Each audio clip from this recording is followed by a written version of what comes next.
اعوذ باللہ من الشیطان الرجیم بسم اللہ الرحمن الرحیم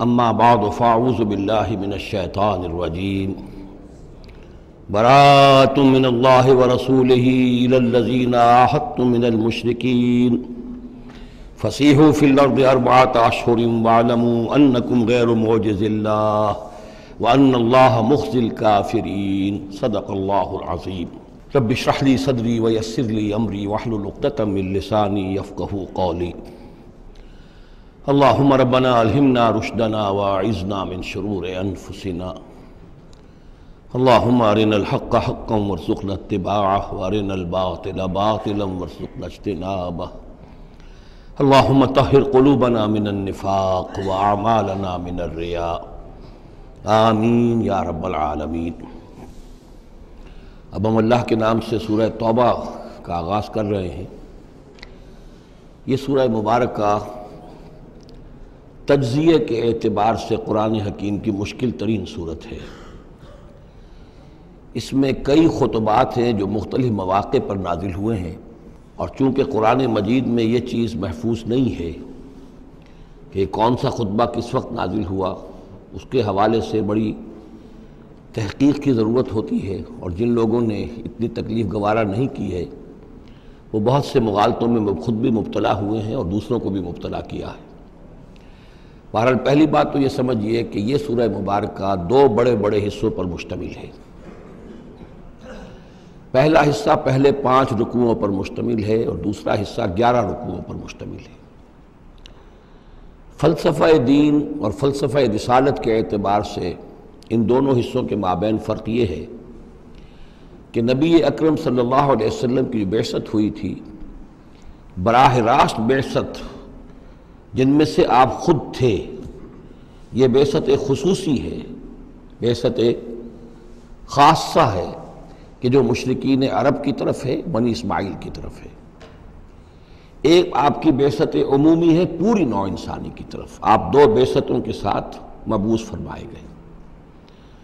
آپ کی جو بعثت خصوصی ہے الی اہل العرب، بنی اسماعیل، مشرکین عرب، چونکہ آپ انہی میں سے تھے اور انہی کی زبان میں آپ نے آخری اتمام حجت کر دیا، لہذا ان کے ضمن میں اللہ تعالیٰ کا جو قدیم قانون ہے رسولوں کے بارے میں کہ اگر کوئی قوم جس کی طرف رسول بھیجا جائے اور وہ اتمام حجت کر دے اور پھر بھی وہ قوم تسلیم نہ کرے تو اس قوم کو ہلاک کر دیا جاتا تھا، عذاب استیصال۔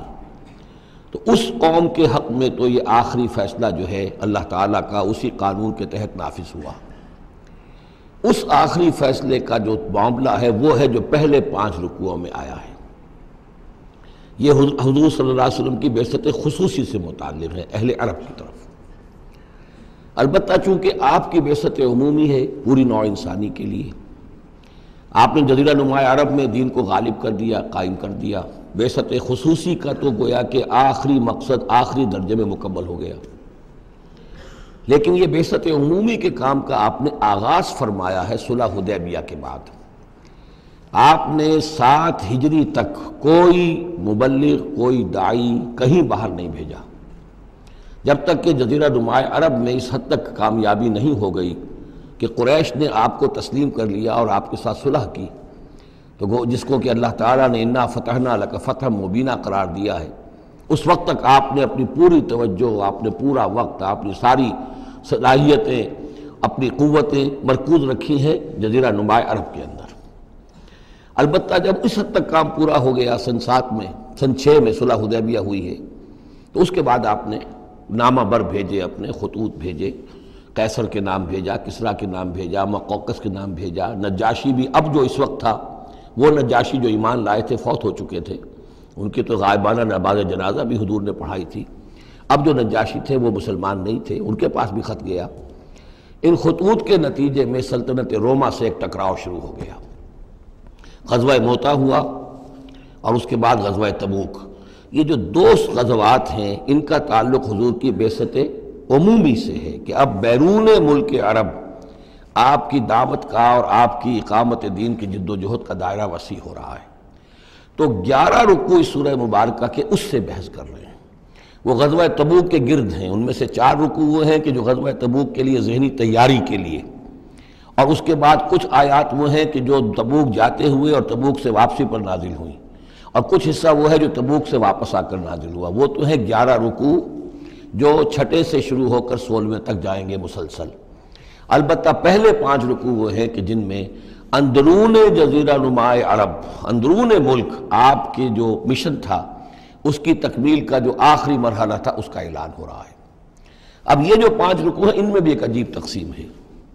ان میں 2 رکوع وہ ہیں کہ جو سن 8 ہجری میں فتح مکہ سے قبل نازل ہوئے، ان میں تیار کیا گیا ہے مسلمانوں کو فتح مکہ کے لیے کہ وہ نکلیں، اور ساری رد و قدا ہو رہی ہے کچھ لوگوں کی طرف سے، کچھ منافقین کی طرف سے، کچھ سادہ دل مسلمانوں کی طرف سے، نیک دل مسلمانوں کی طرف سے، کچھ ایسے لوگوں کی طرف سے کہ جن کے وہاں رشتہ دار ہیں کہ اب اگر جنگ ہوگی اور جا کر ہم حملہ کریں گے مکے پر تو اس سے یہ ہے کہ ان رشتہ داروں کو بھی غضب پہنچے گا۔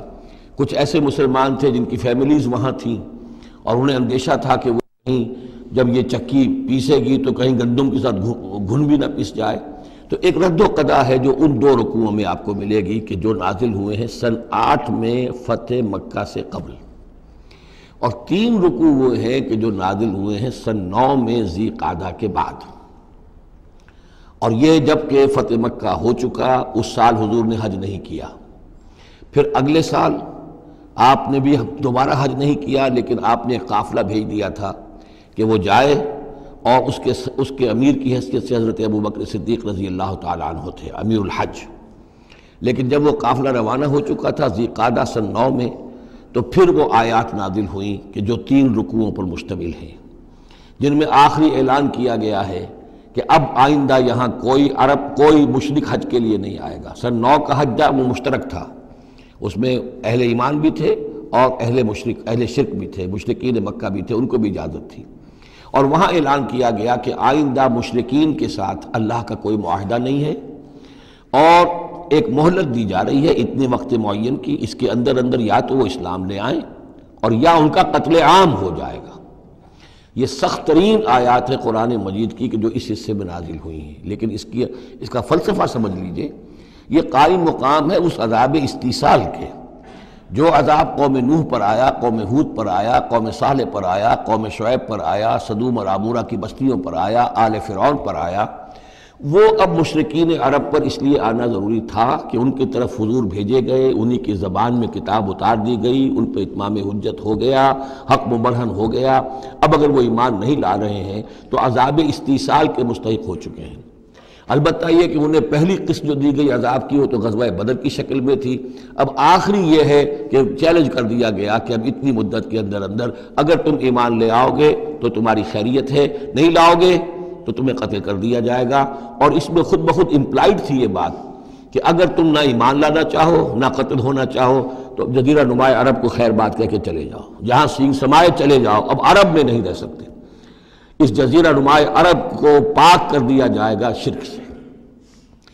تو 2 رکوع وہ 3 یہ، اب اس میں ایک اور کمپلیکیشن ہے، یہ 2 رکوع پہلے اور 3 رکوع بعد میں، ترتیب زمانی تو یہ ہے، ان 3 رکوعوں کا ایک رکوع پہلے نکال کے لے آیا گیا ہے۔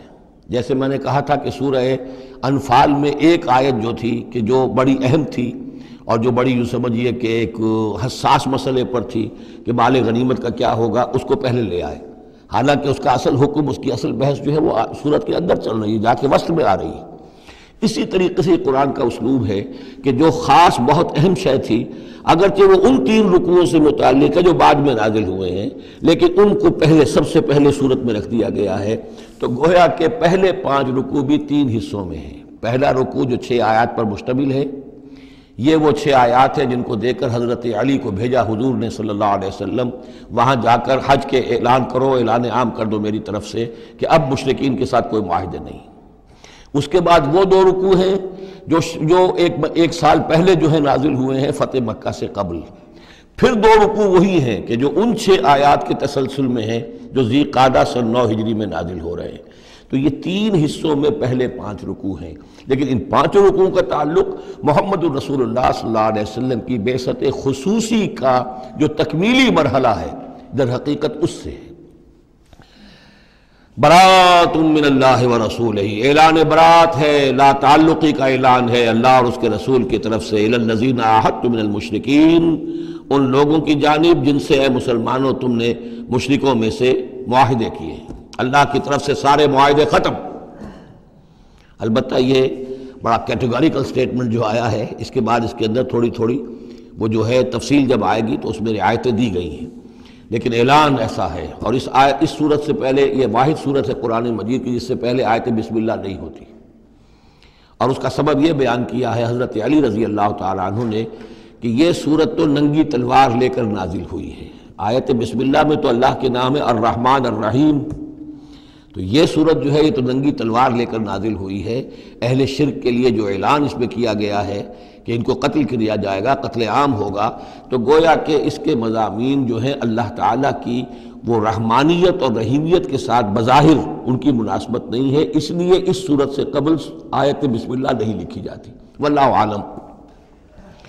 برات من اللہ ورسولہ الی الذین عاہدتم من المشرکین، اعلان برات ہے، اعلان لا تعلقی ہے اللہ اور اس کے رسول کی طرف سے ان تمام لوگوں سے کہ جن سے مسلمانوں نے معاہدے کیے. فسیحوا فی الارض 4 اشہر، تو گھوم پھر لو اس زمین میں، یعنی اس جزیرہ نما عرب میں 4 مہینے کی تمہیں مہلت دی جا رہی ہے. وَاعْلَمُوا أَنَّكُمْ غَيْرُ مُعْجِزِ اللَّهِ، اور جان لو کہ تم اللہ کو عاجز نہیں کر سکتے، اللہ کو شکست نہیں دے سکتے. وَأَنَّ اللَّهَ مُخْزِي الْكَافِرِينَ، اور اللہ تعالیٰ کافروں کو رسوا کر کے رہے گا.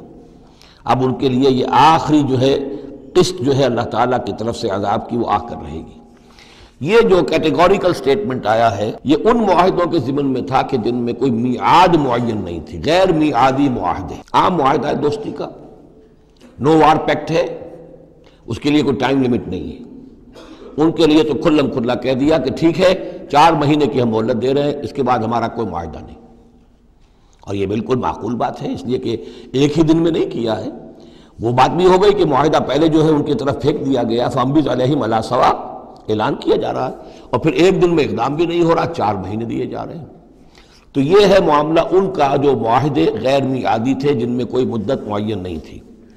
وَأَذَانٌ مِّنَ اللَّهِ وَرَسُولِهِ إِلَى النَّاسِ يَوْمَ الْحَجِّ الْأَكْبَرِ، اور اعلان عام ہے اللہ اور اس کے رسول کی طرف سے لوگوں کی جانب حج اکبر کے دن. یوم الحج الاکبر، بڑے حج کے دن. بڑے حج سے مراد حج ہے. یہ ہمارے ہاں جو عام خیال ہے کہ جمعے کو حج ہو تو حج اکبر ہے، یہ بغیر کسی بنیاد کے ہے. اصل میں عمرہ جو ہے وہ حج اصغر ہے، اور جو حج ہے وہ حج اکبر ہے. عمرہ بھی ایک چھوٹا حج ہے، تو وہاں اکبر اور اصغر اس اعتبار سے ہوتے ہیں. تو یوم الحج الاکبر، جب جو حج آ رہا ہے اس دن ان اللہ بریء من المشرکین ورسولہ، اعلان عام. چونکہ حج میں تو تمام اطراف و اکناف جو ہیں جزیرہ نما عرب کے وہاں سے لوگ آئے ہوئے ہیں، تو اعلان عام ہو جائے گا کہ اللہ تعالیٰ بری ہے، الگ ہے، اس کا کوئی معاہدہ مشرکین کے ساتھ نہیں ہے، نہ صرف اللہ بلکہ اس کے رسول بھی. وَإِن تُبْتُمْ فَهُوَ خَيْرٌ لَكُمْ، اور اگر تم باز آ جاؤ، توبہ کر لو تو تمہارے لیے بہتر ہے، اسی میں خیریت ہے. وَإِن تَوَلَّيْتُمْ، اگر تم پیٹھ موڑ لو گے، روگردانی کرو گے، فَاعْلَمُوا أَنَّكُمْ غَيْرُ مُعْجِزِ اللَّهِ، تو سن رکھو تم اللہ کو عاجز نہیں کر سکتے، تم اللہ کو شکست نہیں دے سکتے. وَبَشِّرِ الَّذِينَ كَفَرُوا بِعَذَابٍ أَلِيمٍ، اور ان کافروں کو اے نبی بشارت دے دیجئے دردناک عذاب کی. إِلَّا الَّذِينَ عَاهَدتُّم مِّنَ الْمُشْرِكِينَ، اب یہاں ایک استثناء ہو رہا ہے. یہ ہے جن کے ساتھ میعادی معاہدے تھے، 2 سال کا معاہدہ ہے، 1 سال کا معاہدہ ہے، 6 ماہ کا معاہدہ ہے، اس کو مستثنیٰ رکھا. غیر میعادی معاہدہ تھا، یہ اعلان کر دیا اور 4 مہینے کی مہلت دے دی. جو میعادی تھا اس کو فرمایا إِلَّا الَّذِينَ عَاهَدتُّم مِّنَ الْمُشْرِكِينَ، ہاں اس کے سوا وہ لوگ ہوں گے کہ جن سے تم نے مسلمانوں مشرکین میں سے جن سے معاہدے کیے، ثُمَّ لَمْ يَنْقُصُوكُمْ شَيْئًا، پھر انہوں نے کوئی کمی نہیں کی، کوئی شے جو ہے جو بھی شرائط تھی اس میں سے کسی میں کوئی کمی نہیں کی، وہ اپنے معاہدے کی شرائط کی پابندی کرتے رہے. وَلَمْ يُظَاهِرُوا عَلَيْكُمْ، اور نہ تم پر تمہارے دشمنوں کی کوئی مدد کی، احدن کسی کی بھی، فَأَتِمُّوا إِلَيْهِمْ عَهْدَهُمْ، تو ان کے لیے ان کی مدت مکمل کر دو، اِلیٰ مدتہم، جو بھی مدت ہے، کسی کی 2 سال کی ہے، کسی کی 6 مہینے کی ہے، تو جو میعادی معاہدہ ہے اس کی بشرطے کہ ان کی طرف سے کوئی خلاف ورزی نہ ہوئی ہو تو ان کی مدت جو ہے وہ پوری کر دو۔ ان اللہ یحب المتقین، یقیناً اللہ تعالیٰ تقوی والوں کو پسند کرتا ہے۔ فَإِذَا انسَلَخَ الْأَشْهُرُ الْحُرُمُ، جب یہ مہینے جو رعایت کے مہینے ہیں، پناہ کے مہینے ہیں، یعنی 2 شکلیں ہو گئی، جیسے عورت کی جو عدت ہوتی ہے، فرض کیجئے کہ طلاق دی گئی تو ایک عدت تو یہ ہے کہ 3 ماہ جو ہے یا 3 حیض آ گئے، لیکن اگر وہ اگر حاملہ ہے تو وضع حمل تک وہ عدت رہے گی۔ اسی طریقے سے جن لوگوں کا کوئی میعاد مقرر نہیں تھی ان کے لیے 4 مہینے مقرر کر کے اور ان کے معاہدوں کا اعلان کر دیا۔ جن کی میعاد مقرر تھی کہا کہ جیسے ہی میعاد ختم ہوگی پھر معاہدہ نہیں ہوگا، اب یہ رینیو نہیں ہوگا، لیکن یہ کہ اس مدت کی تکمیل کر دی جائے گی۔ فَإِذَا انسَلَخَ الْأَشْهُرُ الْحُرُمُ، اور جب یہ محترم مہینے سمجھ لیجئے، اس لیے کہ اب یہ ان کے لیے جو امان کے مہینے ہیں جو تمہیں دے دیے گئے ہیں، جب یہ ختم ہو جائیں گے، فَاقْتُلُوا الْمُشْرِكِينَ حَيْثُ وَجَدتُّمُوهُمْ، تو قتل کرو ان مشرکوں کو جہاں پاؤ۔ یہ سخت ترین الفاظ ہیں۔ وَخُذُوهُمْ، پکڑو ان کو، وَاحْصُرُوهُمْ، گھیراؤ کرو ان کا، وَاقْعُدُوا لَهُمْ كُلَّ مَرْصَدٍ، اور ہر جگہ گھات لگا کر بیٹھو ان کو پکڑنے کے لیے۔ یہ آخری ہے جو گویا کہ ان کی رسوائی، اب ظاہر بات ہے یہ آیات پڑھ کر سنائی گئی، مشرکین موجود تھے، اس سے بڑی رسوائی اور کیا ہوگی؟ کس انداز میں اب انہیں چیلنج کیا جا رہا ہے؟ یہ رسوائی، واللہ مخزی الکافرین، اللہ ان کافروں کو رسوا کر کے رہے گا۔ حضرت علی کو بھیجا گیا اس لیے کہ قافلہ روانہ ہو چکا تھا، پھر یہ آیتیں اتری ہیں 6، تو ان آیتوں کو دے کر حضور نے بھیجا کہ علی جاؤ اور میرے نمائندے کی حیثیت سے حج کے اجتماع میں تم اعلان کرو، اس لیے کہ عرب کا رواج یہ تھا کہ کسی بڑی شخصیت کی طرف سے اتنا بڑا اعلان وہ کوئی اس کا قریبی عزیز کر سکتا تھا۔ تو وہ قافلہ حج جو ہے کہیں پڑاؤ پر تھا، درمیان میں حضرت علی پہنچے، امیر تھے حضرت ابوبکر رضی اللہ تعالی عنہ، تو جب حضرت علی وہاں پہنچے ہیں تو پہلا سوال کیا حضرت ابوبکر نے، امیرن او مامورن، آپ امیر بنا کر بھیجے گئے یا مامور؟ اگر تو مجھے معذور کر کے آپ کو امیر بنا کر بھیجا ہے حضور نے تو آپ یہاں بیٹھیے، میں ادھر بیٹھوں گا، لیکن اٹ مسٹ بی نون ہو از ہو، اور اگر آپ معمور ہیں میں ہی امیر ہوں تب بھی ٹھیک ہے، لیکن معلوم ہونا چاہیے۔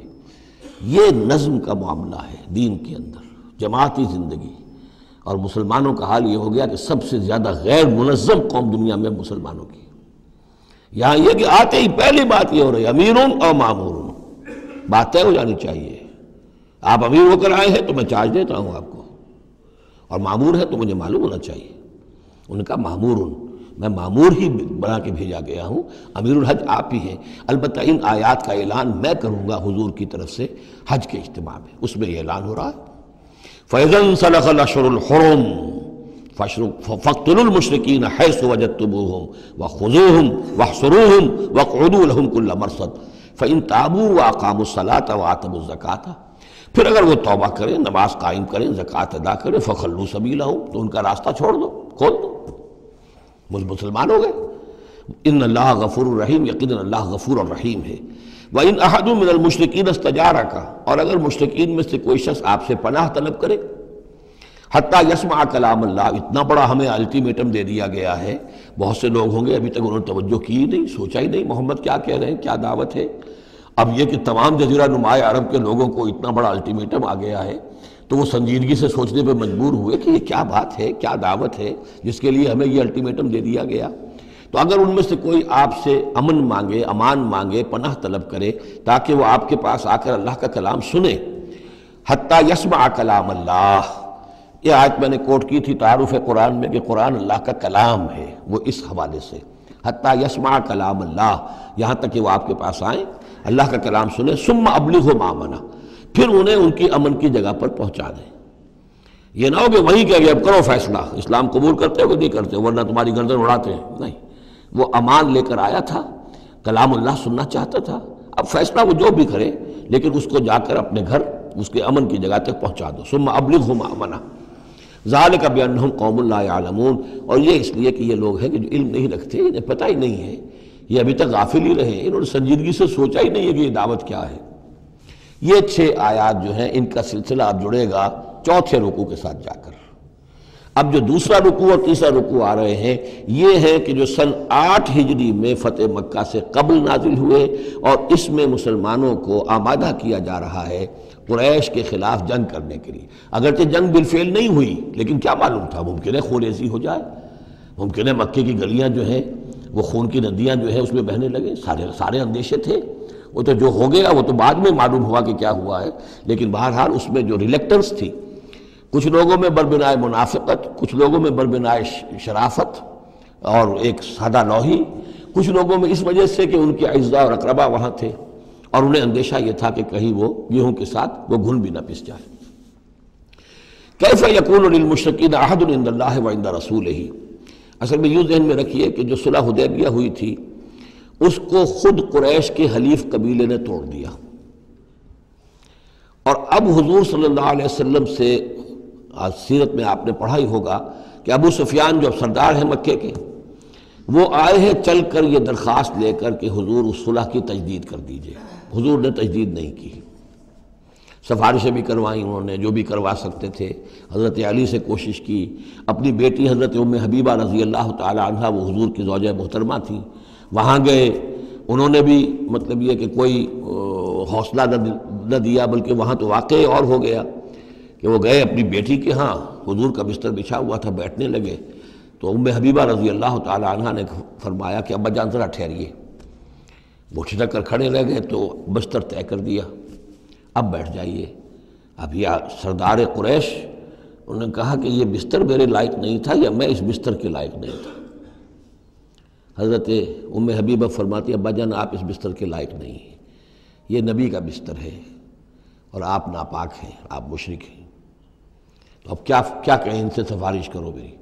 معلوم ہوا کہ وہ ساری گئے تو تھے اس لیے کہ بیٹی سے سفارش کروا دیں گے تو شاید زبان میں نہ کھل سکی ہو، پر اس وقت ہو سکتا ہے کہ بہت سے لوگوں نے یہ چیمے گوئیاں کی ہو کہ دیکھیے اچھی بات نہیں ہے، صلح اچھی بات ہوتی ہے، اب یہ قریش کا سردار آیا ہے، گڑ گڑا رہا ہے، سفارشیں کروا رہا ہے، تو صلح کر لینی چاہیے، کیوں صلح نہیں کر رہے حضور؟ اس کو پس منظر میں رکھیے، تب یہ آیتیں آپ کی سمجھ میں آئیں گی۔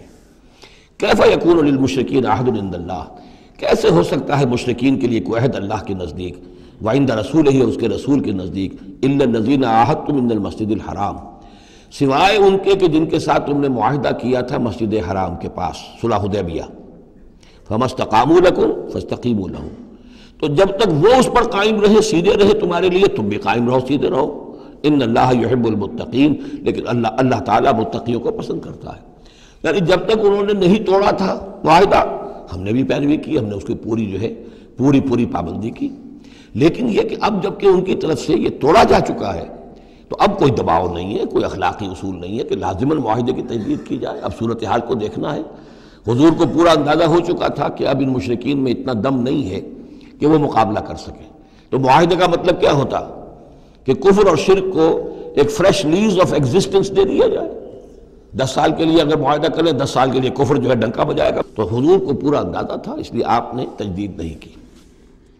کیف وَإِن يَظْهَرُوا عَلَيْكُمْ، کیسے جبکہ اگر وہ تم پر کہیں قابو پا لیں، غالب آ جائیں، لا يرقبوا منکم الا ولا ذمہ، تو ہرگز لحاظ نہیں کریں گے نہ تمہاری قرابت کا نہ عہد کا۔ ان کے ہاں تو نہ قرابت کے کوئی معنی ہے نہ معاہدے کے کوئی معنی ہے، معاہدہ جب بھی چاہا توڑ دیا، قرابت داری کے خلاف کیا۔ یرضونکم بافواہہم، اب وہ جو آئے ہیں صلح کی تجدید کرنے کے لیے اور چاپلوسی کر رہے ہیں، وہ چاہتے ہیں کہ تمہیں راضی کر لیں اپنے منہ سے، وتابا قلوبہم، اب بھی ان کے دل انکاری ہیں، دل اب بھی نہیں مان رہے، واکثرہم فاسقون، اور ان کی اکثریت فاسقین پر مشتمل ہے۔ اشتروا بآیات اللہ ثمنا قلیلا، یہ وہی لوگ ہیں جنہوں نے اللہ کی آیات کو فروخت کیا ہے حقیر سی قیمت کے عوض، اپنی چودراہٹیں، اپنی سیادتیں، حق کو پہچاننے کے باوجود محمد رسول اللہ 13 برس تک ان کے ہاں 12 برس تک دعوت دیتے رہے، انہوں نے قرآن مجید کو رد کیا، فصدوا عن سبیلہ، لوگوں کو روکتے رہے، خود بھی رکے رہے اللہ کے راستے سے، انہم ساء ما کانوا یعملون، بہت ہی برا ہے ان کا عمل جو رہا ہے۔ لا یرقبون فی مومن الا ولا ذمہ، دوبارہ یہ کسی مومن کے حق میں نہ قرابت کا کوئی لحاظ کرتے ہیں نہ کسی عہد اور معاہدے کا کرتے ہیں، وَأُولَٰئِكَ هُمُ الْمُعْتَدُونَ، اور حقیقت میں یہی لوگ ہیں جو حد سے زیادہ تجاوز کرنے والے ہیں۔ فَإِن تَابُوا وَأَقَامُوا الصَّلَاةَ وَآتَوُا الزَّكَاةَ، پھر بھی اللہ نے راستہ کھلا رکھا ہوا ہے، اب بھی کھلی بات ہے کہ اگر وہ توبہ کریں اور نماز قائم کریں اور زکوٰۃ دیں فاخوانکم فی الدین، تو وہ تمہارے دینی بھائی ہیں۔ ونفصل الآیات لقوم یعلمون، اور ہم اپنی آیات کی تفصیل بیان کر رہے ہیں ان لوگوں کے لیے جو علم رکھتے ہیں، جو علم حاصل کرنا چاہیں۔ وَإِن نَكَثُوا أَيْمَانَهُمْ مِن بَعْدِ عَهْدِهِمْ، اور اگر انہوں نے توڑ دیا ہے اپنی اس قسم کو اور معاہدے کو اس کے باندھنے کے بعد، وَطَعَنُوا فِي دِينِكُمْ، اور جبکہ وہ انہوں نے عیب لگایا ہے تمہارے دین کے معاملے میں، فَقَاتِلُوا أَئِمَّةَ الْكُفْرِ، تو اب جنگ کرو ان کفر کے اماموں سے۔ یہ ہے الفاظ جو بہت نوٹ کرنے کے۔ ائمۃ الکفر کون تھے جزیرہ نما عرب میں؟ کافر تو سب تھے، مشرک سب تھے۔ ائمۃ الکفر، ائمۃ الشرک، یہ قریش تھے، متولی کعبے کے، بتوں کے مجاور، یہ سارا مرکز جو ہے شرک کا جو بنایا، اللہ کے گھر کو توحید کا مرکز تھا اسے شرک کا اڈا بنا دیا۔ یہ ہے امام۔ جب تک ان کو شکست نہ دی جائے تو ظاہر بات ہے کہ جزیرہ نما عرب پر دین کے غلبے کا تصور نہیں ہے۔ چاہے وہاں کوئی فارمل حکومت نہیں تھی، کوئی سلطنت نہیں تھی، کوئی ریاست نہیں تھی، کوئی جو ہے فارمل دارالخلافہ نہیں تھا، لیکن معنوی اعتبار سے یہ ام القریٰ، یہ مرکزی بستی ہے، یہ ہے اس پورے جزیرہ نما عرب کا صدر مقام ایک اعتبار سے۔ اور یہاں کے جو لوگ ہیں ائمۃ الکفر، ان کے ساتھ جنگ کرو۔ فقاتلوا ائمۃ الکفر، تو قتال کرو ان کفر کے اماموں سے۔ انہم لا ایمان لہم، ان کی کسی قسم کا کوئی پاس نہیں، ان کی کوئی قسمیں نہیں ہیں، کوئی اعتبار نہیں۔ لعلہم ینتہون، شاید کہ وہ باز آ جائیں، یعنی سختی سے شاید باز آ جائیں۔ اے مسلمانوں، نرمی کے ساتھ وہ باز آنے والے نہیں ہیں۔ الا تقاتلون قوما نکثوا ایمانہم، کیا ہو گیا تمہیں؟ تم جنگ نہیں کرنا چاہتے ایسی قوم سے جنہوں نے اپنے عہد کو توڑا؟ معاہدہ انہوں نے توڑا ہے، مسلمانوں نے تو نہیں توڑا، نہ مسلمانوں کے حلیف قبیلے نے توڑا، انہوں نے وعدہ جو کیا تھا اس کو توڑا ہے۔ تو کیا ہو گیا تمہیں؟ شرافت کی وجہ سے یا بزدلی کی وجہ سے یا منافقت کی وجہ سے یا اور کسی سبب سے تم ان سے جنگ نہیں کرنا چاہتے؟ الا تقاتلون، کیا تم قتال نہیں کرنا چاہتے قوماً اس قوم سے نکثوا ایمانہم، جنہوں نے اپنی قسمیں توڑی، وہموا باخراج الرسول، یہی تو ہے کہ جنہوں نے رسول کو مکے سے نکلنے پر مجبور کیا، وہم بدؤکم اول مرہ، اور انہوں نے ہی آغاز کیا تھا۔ ظاہر بات ہے کہ کتنا مسلمانوں کو ستایا تھا مکے میں، مسلمانوں میں سے بعضوں کو شہید کیا تھا مکے میں، کتنوں کو تکلیفیں دی تھی، ٹارچر کیا تھا، پرسیکیوٹ کیا تھا، انہوں نے کیا پہلی مرتبہ۔ اتخشونہم، اب دیکھیے یہ ہے وہ سرچنگ کوسچن، اے مسلمانوں کیا ان سے ڈر رہے ہو؟ یہ کوئی بزدلی ہے جو تم پر طاری ہو گئی ہے؟ قریش کے خلاف اقدام سے گھبرا رہے ہو؟ اتخشونہم فاللہ احق ان تخشوہ ان کنتم مؤمنین، تو اگر تم مومن ہو تو اللہ زیادہ حقدار ہے کہ تم اس سے ڈرو۔ اب یہ اس کا حکم ہے، تمہیں اقدام آخری کرنا ہے۔ قاتلوہم، کرو جنگ ان سے، یعذبہم اللہ بایدیکم، اللہ تعالیٰ عذاب دے گا انہیں تمہارے ہاتھوں، ویخزہم، اور ان کو رسوا کرے گا، وینصرکم علیہم، اور تمہاری مدد کرے گا ان کے خلاف، ویشف صدور قوم مومنین، اور اہل ایمان کے سینوں کی جلن کو دور کر دے گا، ٹھنڈک عطا فرمائے گا۔ یعنی اب بھی مکے میں ایسے لوگ تھے کہ جن پر ٹارچر ہو رہا تھا، وہ جو ضعیف تھے، جو نہیں کر سکتے تھے، سفر نہیں کر سکتے تھے، یا خواتین تھیں، تو ان کے اوپر جو بھی ظلم ہو رہے تھے، تو جب ان لوگوں کی اب درگت بنے گی تو ان کے بھی دلوں کو کچھ ٹھنڈک ملے گی، اور ان کو بھی کچھ نہ کچھ ان کے احساسات جو ہیں اس کے اندر کچھ سکون ہوگا۔ وَيُذْهِبْ غَيْظَ قُلُوبِهِمْ، ان کے دلوں میں جو غصہ بھرا ہوا، غم بھرا ہوا، اللہ تعالیٰ اسے نکالے گا۔ وَيَتُوبُ اللَّهُ عَلَىٰ مَن يَشَاءُ، اور اللہ تعالیٰ توبہ نصیب کر دے گا جس کو چاہے گا توبہ کی توفیق دے دے گا۔ وَاللَّهُ عَلِيمٌ حَكِيمٌ، اور اللہ تعالیٰ علیم اور حکیم ہے۔ اب تیسری مرتبہ وہ آیت آ گئی ہے قرآن میں، ام حسبتم ان تترکوا،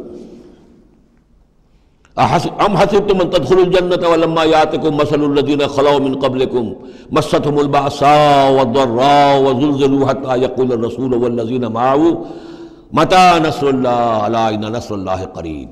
اسی طرح پھر یہ آیت ہے 214 سورہ بقرہ کی، 142 سورہ آل عمران کی، ام حسبتم ان تدخلوا الجنة، اب یہ تیسری مرتبہ ام حسبتم ان تترکوا، یہ آیت نمبر 16 ہے، 1 اور 6 کو بھی جمع کریں گے تو 7 بنے گا۔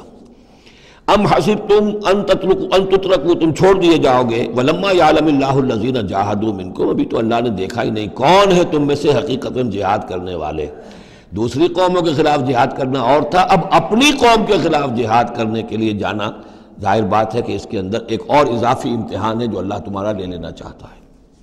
وَلَمْ يَتَّخِذُوا مِن دُونِ اللَّهِ وَلَا رَسُولِهِ وَلَا الْمُؤْمِنِينَ وَلِيًّا، اور دیکھ لینا چاہتا ہے اللہ کہ کون ہیں وہ لوگ کہ جو اللہ کے سوا اور اس کے رسول کے سوا اور اہل ایمان کے سوا کسی کے ساتھ دلی تعلق، دلی محبت اور دلی رازداری کا کوئی تعلق نہیں رکھتے۔ یہ رشتے جب تک کٹیں گے نہیں ایمان کی تلوار سے، اس وقت تک تمہارا خلوص جو ہے اللہ کے ساتھ اور دین کے ساتھ وہ کیسے ثابت ہوگا؟ واللہ خبیر بما تعملون، اور جو کچھ تم کر رہے ہو اللہ اس سے باخبر ہے۔ ما کان للمشرکین ان یعمروا مساجد اللہ، ان مشرکوں کا تو یہ حق نہیں ہے کہ وہ آباد کریں اللہ کے گھروں کو۔ یہ مسجد ہے، اللہ کا گھر ہے، یہ بیت اللہ ہے، یہ مشرکین اس کے متولی بنے بیٹھے ہیں، ان کا کوئی حق نہیں ہے۔ یہ توحید کا مرکز ہے بیت اللہ۔ ما کان للمشرکین، نہیں ان کا یہ حق، ان یعمروا مساجد اللہ، یہ متولی بنے بیٹھے ہوئے ہیں اس کے، شاہدین علی انفسہم بالکفر، اپنے اوپر کفر کی گواہی دیتے ہوئے، یعنی اعلانیہ کافر ہیں، مشرک ہیں، اور پھر اس بیت اللہ کے متولی بنے ہوئے۔ اولئک حبطت اعمالہم، ان کے سارے اعمال حبط ہو گئے، یعنی حاجیوں کی خدمت کر دی، پانی پلا دیا، یہ کر دیا، وہ کر دیا، ان کی کوئی حیثیت اللہ کی نگاہ میں نہیں ہے۔ ان کے جو شرک ہے اور کفر ہے اس نے ان کے تمام اعمال حبط کر دیے۔ وفی النار ہم خالدون، اور آگ ہی میں وہ رہیں گے ہمیشہ ہمیشہ۔ انما یعمر مساجد اللہ من آمن باللہ والیوم الآخر، مسجدیں اللہ کی مسجدوں کو آباد کرنا تو ان کا حق ہے جو ایمان لائے اللہ پر اور یوم آخر پر، واقام الصلاۃ، اور نماز قائم کریں، وآت الزکوٰۃ، اور زکوٰۃ ادا کریں، ولم یخش الا اللہ، اور نہ ڈرے کسی سے سوائے اللہ کے۔ فعسیٰ اولئک ان یکونوا من المہتدین، تو ایسے لوگ ہیں کہ جن کے بارے میں توقع ہے کہ وہ راہ یاب ہوں گے اور منزل مراد تک پہنچ جائیں گے۔ اجعلتم سقایۃ الحاج وعمارۃ المسجد الحرام کمن آمن باللہ والیوم الآخر، کیا تم نے حاجیوں کو پانی پلانا اور مسجد حرام کو آباد رکھنا اس کو برابر کر دیا ہے اس کے کہ جو شخص ایمان لایا اللہ پر اور یوم آخر پر، وجاہد فی سبیل اللہ، اللہ کی راہ میں جہاد کرے؟ یہ مشرکین مکہ، مشرکین قریش جو کیا کرتے ہیں، ان کا یہی کریڈٹ ان کا کیا ہے کہ جو ہے بیت اللہ کو آباد رکھا ہوا ہے، حاجی آ رہے ہیں تو ان کی خدمت کر رہے ہیں، انہیں دودھ پانی پلا رہے ہیں، تو بس یہ تو کیا یہ چیزیں برابر ہو گئی ان کے کہ جو ایمان لائے اللہ پر اور یوم آخر پر اور جنہوں نے جہاد کیا اللہ کی راہ میں؟ لا یستوون عند اللہ، یہ دونوں برابر نہیں اللہ کے نزدیک۔ واللہ لا یہدی القوم الظالمین، اور اللہ ایسے ظالموں کو ہدایت نہیں دیتا۔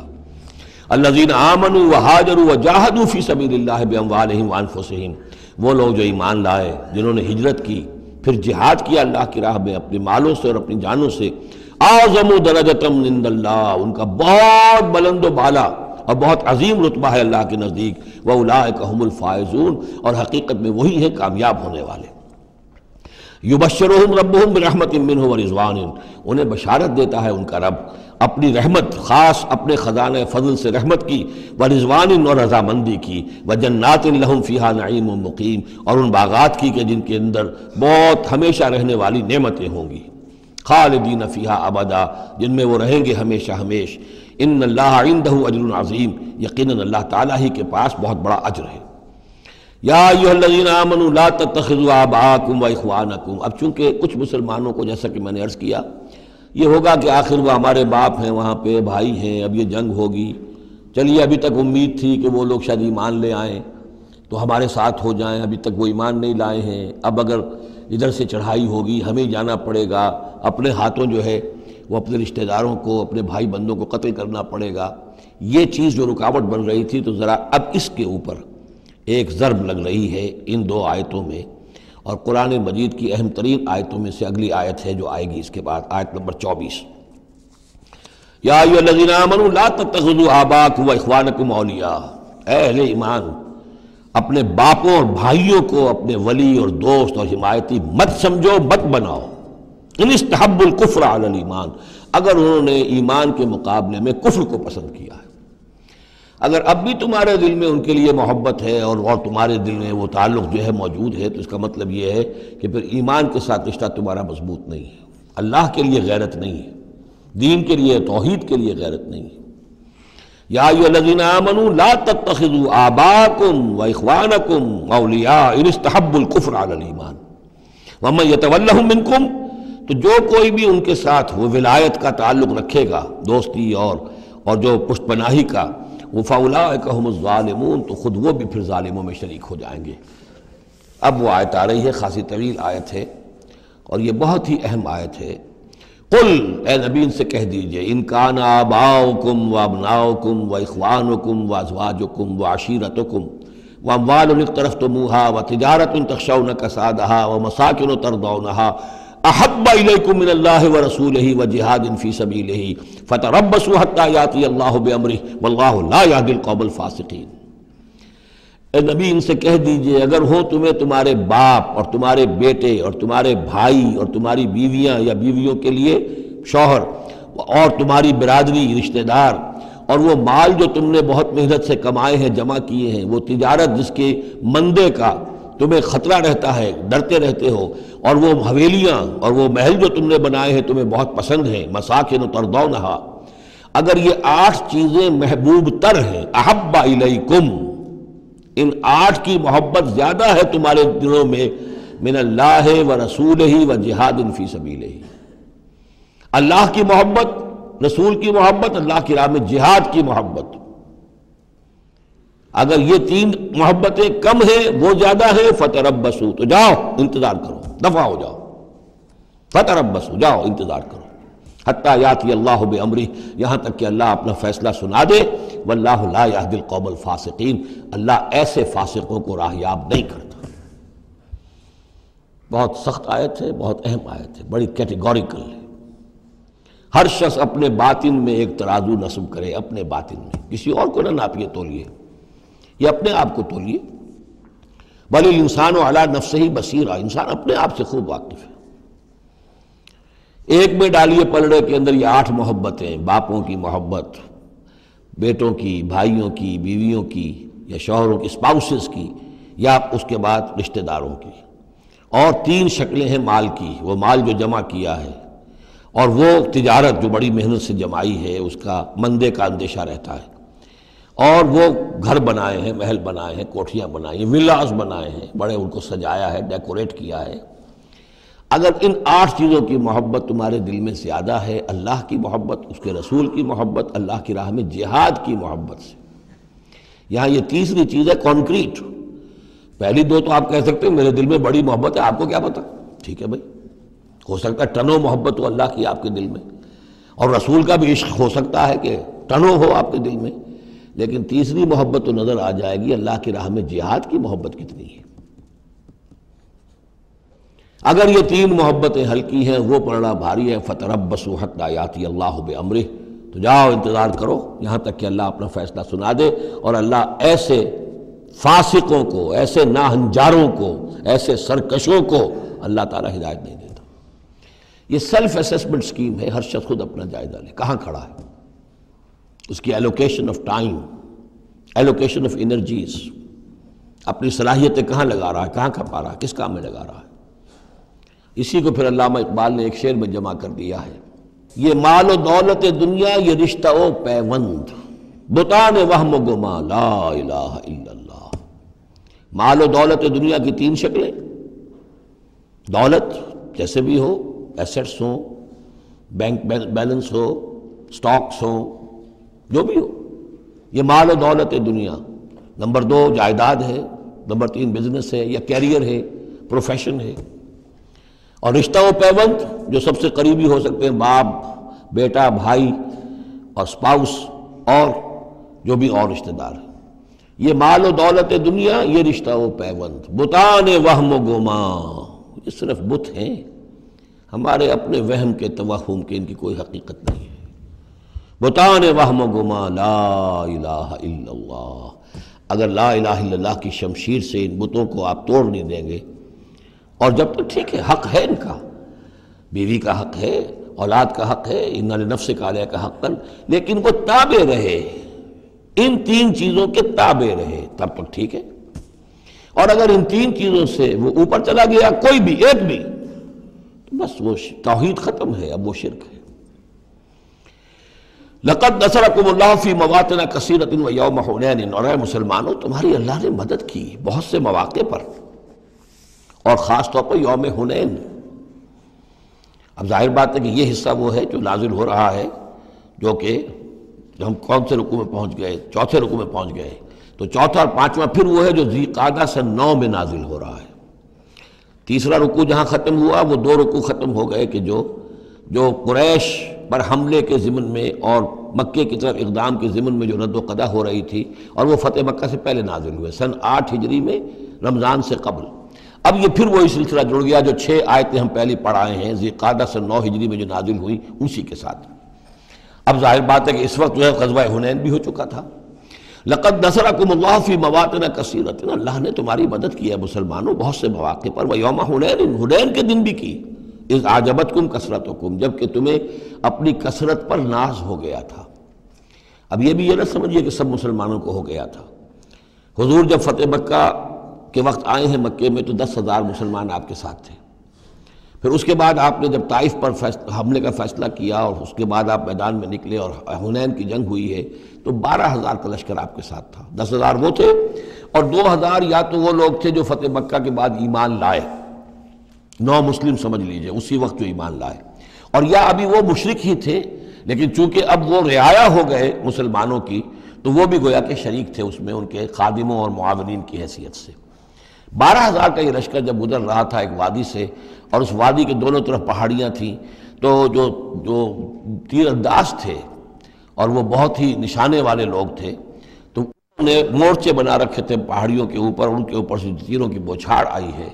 تو یہ نشیب میں ہے، وادی میں ہے، اوپر سے بیراج آ رہا ہے، اس کے نتیجے میں بھگدڑ مچ گئی. بعض روایات میں تو آتا ہے کہ حضور کے ساتھ صرف 30-40 آدمی رہ گئے. علامہ شبلی نے یہی لکھا ہے 30-40 آدمی رہ گئے. لیکن سید سلیمان ندوی نے پھر اپنے استاد سے اختلاف کرتے ہوئے اسی میں سیرت النبی میں نوٹ دیا کہ نہیں 300-400 آدمی رہ گئے تھے. لیکن 300-400 آدمی بھی رہ جائیں 12,000 میں سے تو بھگدڑ بہت بڑی. اس وقت پھر حضور خود اپنی سواری سے اترے ہیں، علم اپنے ہاتھ میں لیا ہے، رجز آپ نے پڑھا ہے، انا النبی لا کذب انا ابن عبد المطلب، میں نبی ہوں اس میں کوئی شک نہیں، چاہے یہ 12,000 میرا ساتھ دے تب بھی نبی ہوں، کوئی ساتھ نہ دے تب بھی نبی ہوں، اور میں عبد المطلب کا بیٹا یعنی پوتا میدان میں موجود ہوں. اس پر پھر یہ کہ آپ نے لوگوں سے کہا کہ پکارو الیہ یا عباد اللہ، الیہ یا اصحاب الشجرہ، الیہ یا اصحاب البدر، کہاں جا رہے ہو اے بدریوں، کہاں جا رہے ہو اے جو صلح حدیبیہ کے وقت جنہوں نے مجھ سے بیعت کی تھی موت کی، بیعت رضوان، کہاں جا رہے ہو؟ پھر لوگ پلٹے ہیں، پھر فتح ہو گئی. اذ اعجبتکم کثرتکم، جب کہ تمہیں اپنی کثرت پر ناز ہو گیا تھا، فلم تغن عنکم شیئا، تو وہ کثرت تمہیں کچھ نہ بچا سکی، کچھ کام نہ آ سکی تمہارے. وضاقت علیکم الارض بما رحبت، اور تم پر زمین اپنی پوری فراخی کے باوجود تنگ آ گئی، تنگ پڑ گئی، تنگ ہو گئی. ثم ولیتم مدبرین، اور پھر تم پیچھ موڑ کر بھاگے. ثم انزل اللہ سکینتہ علی رسولہ، پھر اللہ نے نازل فرمایا اپنی طرف سے سکون اور تسکین اپنے رسول پر، وعلی المومنین، اور اہل ایمان پر. وانزل جنودا لم تروها، اور اس وقت بھی اللہ نے ایسے لشکر بھی اتارے جنہیں تم نے نہیں دیکھا. وعذب الذین کفروا، اور عذاب دیا کافروں کو. وذالک جزاء الکافرین، اور یقیناً یہ کافروں کا بدلہ یہی ہے. ثم یتوب اللہ من بعد ذلک علی من یشاء، پھر اس کے بعد بھی اللہ تعالیٰ توبہ نصیب فرما دے گا اپنے بندوں میں سے جس کو چاہے گا. اللہ غفور اور رحیم ہے. یا ایھا الذین آمنوا انما المشرکون نجس فلا یقربوا المسجد الحرام بعد عامہم ھذا، اہل ایمان یہ مشرک ناپاک ہیں، پلید ہیں، تو اب یہ اس سال کے بعد مسجد حرام کے قریب نہ پھٹکنے پائیں. سن 9 کا حج جو ہے کھلا تھا مشرکین کے لیے بھی اور اہل ایمان بھی گئے. حضرت ابوبکر کی زیر امارت قافلہ حج مدینے سے گیا، حضور نہیں گئے. اسی میں اعلان یہ بھی کر دیا گیا اب آئندہ سال سے کوئی مشرک قریب نہیں آ سکے گا، نہ بیت اللہ کے، بیت الحرام کے، نہ حج کے لیے آ سکے گا. لا یقرب المسجد الحرام بعد عامہم ھذا، اس سال کے بعد اب وہ قریب نہ پھٹکے مسجد حرام کے. وَإِنْ خِفْتُمْ عَيْلَةً، اب اندازہ ہوا ہوگا کہ یہ تو آتے تھے لوگ تو ہماری آمدنی ہوتی تھی، حاجی آتے تھے، قربانیاں کرتے تھے، کچھ اور نظریں چڑھاتے تھے، چڑھاوے چڑھاتے تھے تو ہماری آمدنی ہوتی تھی. وَإِنْ خِفْتُمْ عَيْلَةً، اگر تمہیں فقر کا اندیشہ ہو فَسَوْفَ يُغْنِيكُمُ اللَّهُ مِنْ فَضْلِهِ، تو عنقریب اللہ تعالیٰ تمہیں غنی کر دے گا اپنے فضل سے انشاء، اگر وہ چاہے گا. ان اللہ علیم الحکیم، یعنی اتنی آئیں گی غنیمتیں تمہارے پاس کہ تم سے سنبھالی نہیں جائیں گی. حضور کے انتقال کے بعد چند سال کے اندر اندر سلطنت فارس اور سلطنت روما اور وہاں سے جو سیلاب آیا ہے مال غنیمت کا، تو حضور نے تو یہی فرمایا تھا کہ اے مسلمانوں، اس دنیا سے جاتے ہوئے آپ نے فرمایا تھا کہ مجھے تم پر فقر کا اندیشہ نہیں ہے، مجھے تو اندیشہ اب یہ ہے کہ تم پر دولت کے انبار آ جائیں گے تمہارے قدموں میں، اور پھر تم اس دولت کی وجہ سے ایک دوسرے کی گردنیں مارو گے۔ ان اللہ علیم الحکیم قاتل الذین لا یؤمنون باللہ ولا بالیوم الآخر ولا یحرمون ما حرم اللہ ورسولہ ولا یدینون دین الحق من الذین اوتوا الکتاب حتی یعطوا الجزیۃ عن ید وہم صاغرون۔ یہ آیت بھی فلسفہ دین کے اعتبار سے بہت اہم ہے۔ جنگ کرو ان لوگوں سے جو نہ ایمان رکھتے ہیں اللہ پر نہ یوم آخر پر، جو حرام نہیں ٹھہراتے جس کو اللہ اور اس کے رسول نے حرام ٹھہرایا، اور نہ قبول کرتے ہیں دین حق کی تابع داری من الذین اوتوا الکتاب، ان لوگوں میں سے کہ جن کو کتاب دی گئی تھی، حتی یعطوا الجزیۃ عن ید وہم صاغرون، یہاں تک کہ وہ اپنے ہاتھ سے جزیہ پیش کریں اور چھوٹے ہو جائیں، نیچے رہیں، تابع ہو جائیں۔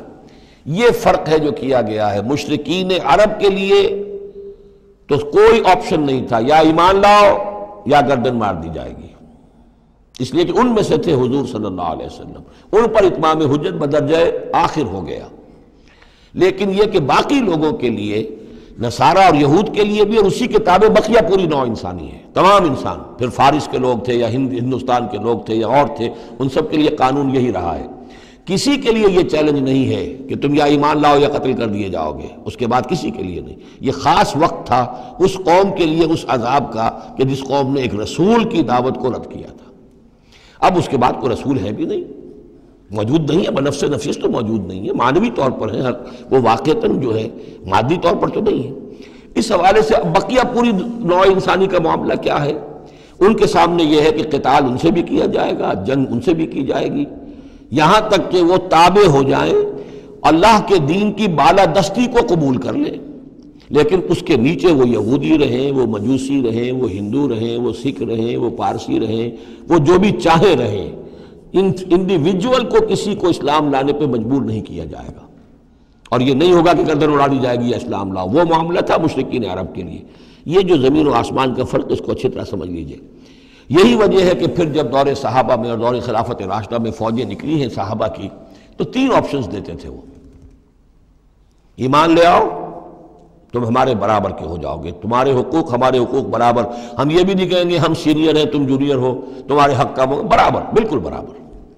اگر ایمان نہیں لاتے، تابع داری اختیار کرو، جزیہ دو، اور اسلامی ریاست کی بالادستی قبول کرو، پھر تم یہودی رہو، مجوسی رہو، عیسائی رہو، نصرانی رہو، جو چاہو رہو، ہندو رہو، بدھ مت کے رہو، جو چاہو رہو۔ اگر یہ بھی نہیں گوارا، گویا کہ تم باطل کے نظام کو قائم رکھنا چاہتے ہو، تو پھر تیسرا آلٹرنیٹو تلوار آئے گی، میرے اور ہمارے تمہارے درمیان فیصلہ کرے گی، آ جاؤ میدان جنگ میں۔ 3 آپشنز ان کے لیے، مشرکین عرب کے لیے بھی 3 آپشن بن گئے تھے 2 ہی، یا ایمان لاؤ یا قتل کر دیے جاؤ گے۔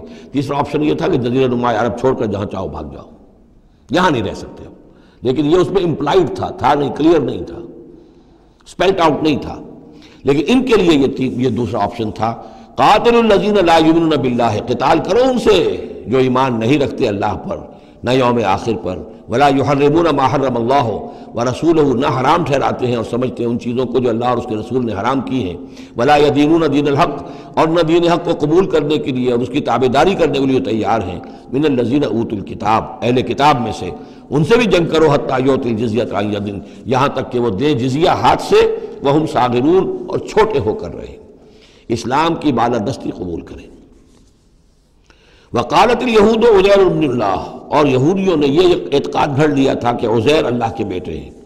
وقالت النصارى المسیح ابن اللہ، اور نصارہ نے یہ عقیدہ گھڑ لیا کہ مسیح اللہ کے بیٹے ہیں۔ ذالک قولہم بافواہہم، یہ ان کی منہ سے باتیں ہیں جو نکلی ہیں، ان کی کوئی حقیقت نہیں ہے۔ یظاہرون قول الذین کفروا من قبل، یہ ریس کر رہے ہیں، نقل کر رہے ہیں ان لوگوں کی باتوں کی کہ جو ان سے پہلے جنہوں نے کفر کیا تھا۔ یہ میں اشارہ کر چکا تھا کہ متھرائزم یہ ایک مذہب تھا پرانا، اور خاص طور پر مصر اس کا بہت بڑا مرکز تھا۔ تو جب یہ سینٹ پال نے جب تبلیغ شروع کی ہے عیسائیت کی، اور وہ وہاں سے پھر بات جو ہے آگے بڑھی ہے، اور جینٹائلز کے اندر بھی تبلیغ اس نے شروع کی، تو اس نے پھر اپنے مذہب میں ایسے اعتقادات شامل کر لیے کہ یہ جو دوسرے مذہب کے لوگ ہیں وہ آسانی سے ہمارے اس مذہب میں عیسائیت میں آ جائیں۔ تو جو تثلیث مصر میں پہلے سے موجود تھی اسی تثلیث کے نام بدل دیے۔ مصر میں تثلیث تھی God the father, Horus the son of God, and Isis the God mother. تو اللہ خدا اور ایک خدا کی ماں وہ جو آئسس دیوی یعنی اور خدا کا بیٹا، تو اللہ اور عیسیٰ اور مریم، یہ پہلی تثلیث تھی ابتدائی کی جو بنی ہے۔ God the father, Horus the son of God and Isis the God mother. تو انہوں نے ان کی نقالی کی ہے، اس نقالی میں انہوں نے یہ تثلیث ایجاد کر لی ہے۔ قاتلہم اللہ انا یوفکون، اللہ تعالیٰ انہیں قتل کرے، ہلاک کرے، یہ کہاں سے بچلائے گئے ہیں۔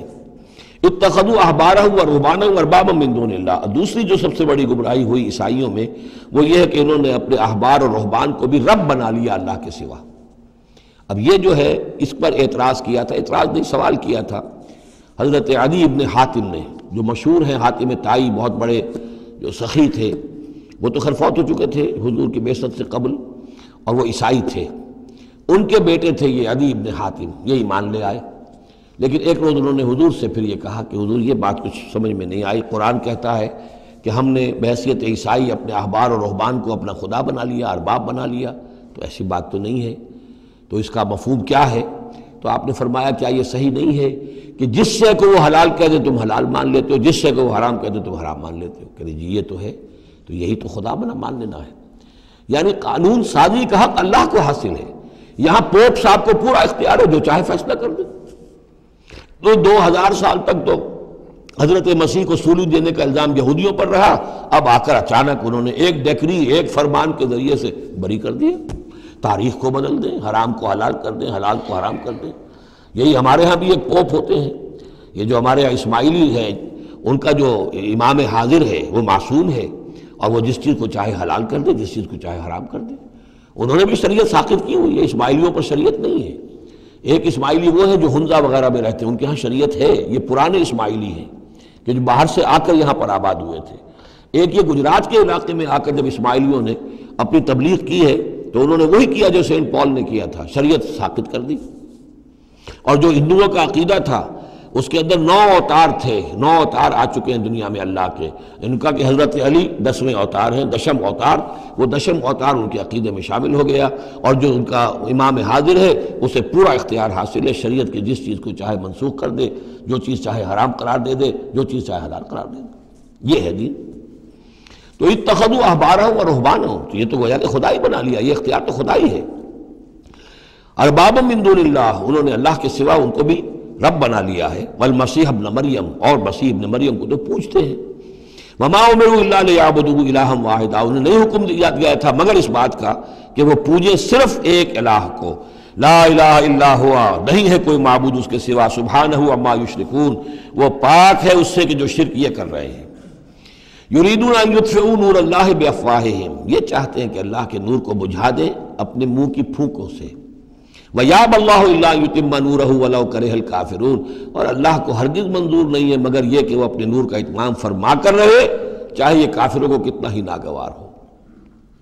هُوَ الَّذِي أَرْسَلَ رَسُولَهُ بِالْهُدَى وَدِينِ الْحَقِّ لِيُظْهِرَهُ عَلَى الدِّينِ كُلِّهِ، وہی تو ہے جس نے بھیجا ہے اپنے رسول کو صلی اللہ علیہ وسلم الہدا اور دین حق دے کر، تاکہ غالب کرے اسے کل کے کل دین پر، کل نظام زندگی پر، وَلَوْ كَرِهَ الْمُشْرِكُونَ، خواہ یہ مشرکوں کو کتنا ہی ناگوار ہو۔ کیونکہ یہاں آ کر حضور کے مشن کے آخری درجے میں تکمیل ہو رہی ہے، تو یہاں کلیئرلی اب اس کو اننشیٹ کر دیا گیا۔ وہ جو میں نے عرض کیا تھا کہ ایک ہے رسالت کا بنیادی مقصد، تبشیر ہے، انذار ہے، تذکیر ہے، دعوت ہے، تبلیغ ہے، وما نرسل المرسلین الا مبشرین ومنذرین، وہ بنیادی مقصد بھی حضور کی بعثت کا ہے۔ لیکن حضور کا ایک امتیازی مقصد ہے، تکمیل رسالت کا جو مظہر ہے وہ ہے کہ دین کو غالب کرنا بالفعل۔ یہ جوڑا جو 2 آیتوں کا ہے یہ بالکل اسی ترتیب کے ساتھ یہ جوڑا سورہ صف میں بھی آیا ہے۔ دوسری آیت تو جو کہ تو ہے، ایک شوشے کا فرق نہیں، هو الذی ارسل رسولہ بالہدی ودین الحق لیظہرہ علی الدین کلہ ولو کرہ المشرکون۔ اس پر تو 24 صفحے کا میرا ایک مقالہ ہے جو لکھا ہوا ہے، جو میری کتاب ہے نبی اکرم صلی اللہ علیہ وسلم کا مقصد بعثت، صرف اس ایک آیت پر 24 صفحے کا مقالہ ہے، اور میں مطمئن ہوں اللہ کا شکر ہے کہ اس آیت کا حق اللہ تعالیٰ نے میرے ذریعے سے پورا کروا دیا ہے۔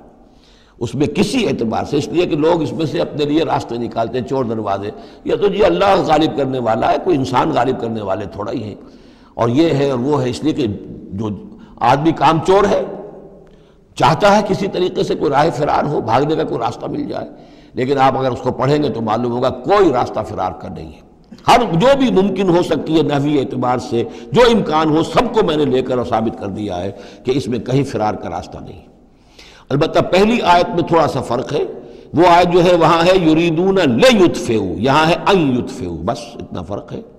بافواہہم یریدون لیطفئوا نور اللہ بافواہہم، یریدون ان یطفئوا نور اللہ بافواہہم، وہاں ہے واللہ متم نورہ ولو کرہ الکافرون، یہاں ہے ویابی اللہ الا ان یتم نورہ ولو کرہ الکافرون۔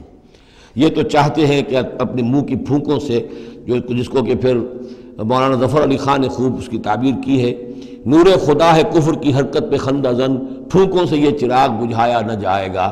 تو یہ جو چاہتے ہیں کہ اپنی منہ کی پھونکوں سے، اور اس میں ایک طرح کا طنز ہے، یہودی چونکہ سامنے آ کر مقابلہ نہیں کر رہے تھے تو یہ ایسے تھا کہ منہ کی پھونکوں سے بجھانا چاہ رہے ہیں، صرف سازشیں ہیں ان کی، اور جو بھی یہ کر رہے ہیں کبھی سامنے آ کر انہوں نے جنگ نہیں کی۔